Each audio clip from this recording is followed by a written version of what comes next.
Assalamualaikum warahmatullahi wabarakatuh. Perkenalkan, nama saya Adani Taufikur Rahman Stompul dari kelas 4604 Digital Marketing dengan NIM 6704223105. Saya akan menjelaskan PB5 67-8. PB5 yaitu adalah Value Creation and Customer Value. Value Creation adalah nilai tambah suatu produk atau inovasi. Customer Value adalah nilai tambah yang ada di isi konsumen yang berkaitan dengan benefit dan cost yang harus sebanding. Yang ketiga adalah nilai pelanggan. Satu adalah customer delivered value, nilai yang diterima pelanggan. Selisih antara total customer value, jumlah nilai pelanggan, dan total customer cost.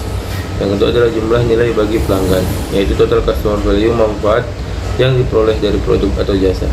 Yang ketiga adalah total customer cost, pengorbanan usaha pelanggan dalam mengeluarkan, mengevaluasi, memperoleh, dan menggunakan macam-macam value, yaitu pertama economic value, physical value, emotional value, social value, political value, technology value, dan service value.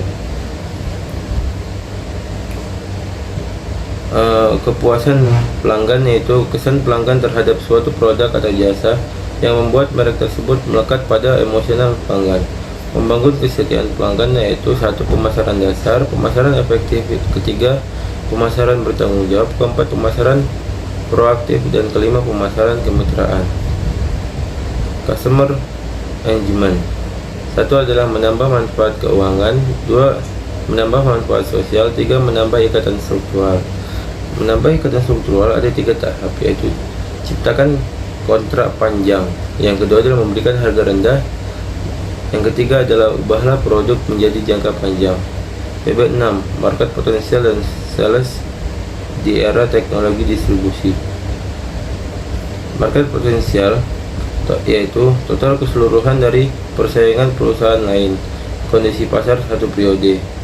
Company forecast yaitu perkiraan yang diharapkan dari total penjualan yang terjual dalam suatu periode. Major of potential estimates. Yang pertama adalah membuat keputusan masuk atau keluar, yang kedua adalah membuat level keputusan sumber daya, yang ketiga adalah membuat keputusan lokasi dan distribusi SDM, yang keempat adalah membuat tujuan dan evaluasi kinerja, yang kelima adalah masukan untuk peramalan. B. Briefing potential estimates. Satu adalah sekunder data atau data sekunder, data lama, yang ketiga adalah data primer. C adalah informasi source. Yang pertama adalah peraturan pemerintah, yang kedua adalah asosiasi bisnis, yang ketiga adalah perusahaan swasta, yang kelima adalah popular proses, yang keenam adalah the internet. PB7 yaitu strategi produk. Produk yaitu segala sesuatu yang dapat ditawarkan ke pasar untuk memuaskan dan memenuhi kebutuhan konsumen. Elemen strategi produk pertama adalah tujuan berbisnis, yang kedua adalah memiliki strategi alternatif, yang ketiga adalah memiliki target konsumen, yang keempat adalah pandai analisis kompetitor, yang kelima adalah apa yang dipakai, yang keenam adalah marketing mix, dan yang ketujuh adalah pendukung program fungsional. Strategi alternatif yang pertama adalah meningkatkan penjualan. Strategi bisa jadi memperluas pasar atau market strategi. Dua adalah meningkatkan profit, mengurangi input dan naikkan output. Selection of customer target.